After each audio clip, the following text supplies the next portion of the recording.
Gilas Pilipinas versus Qatar do or die match up qualification round dito sa 2023 Asian Games. Pero kung bago ka pa lang sa aking munting YouTube channel, baka pwede mo namang i-likes and subscribe.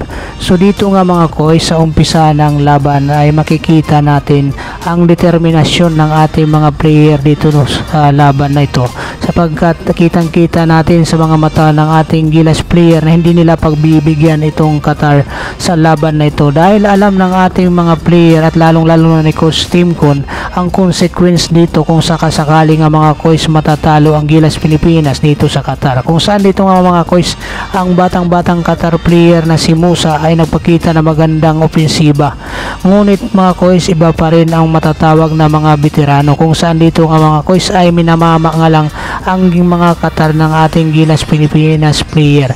At dito nga mga koys ay pumapasok lahat ng mga perimeter shots nila. Ito mga koys ang sinasabi natin sa nakaraang video natin na kailangan pumutok ang kanilang mga perimeter shots, kasi pag ito mga koys ay pumutok, alam na natin ang mangyayari. Ako dito nga mga koys, bumagsak pa nga ang isang Qatar player dito, ngunit mabuti lang mga koys ay hindi masama at naipagpag lang. Dito nga mga koys sa first quarter ay lamang ang ating Gilas Pilipinas ng 20 agad.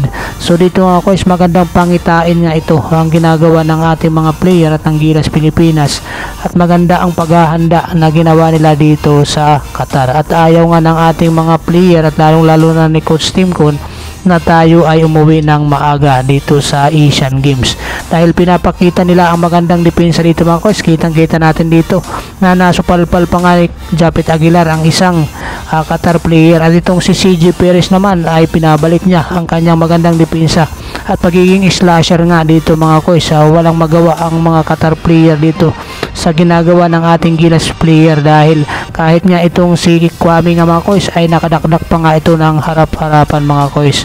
So ngayon mga koys ay panalo nga ang Gilas Pilipinas sa laban dito versus sa Qatar. So pasok na ang Gilas Pilipinas sa top 8 mga koys, kung saan ay haharap naman ang Gilas Pilipinas para sa panibagong hamon at makakalaban nila itong top 1 dito sa Group A. Ito yung bansang Iran mga koys. So sana nga mga koys ay kayanin ng ating Gilas Pilipinas itong Iran. So ang final score nga mga koys ay 80-41. Maraming salamat. God bless you all.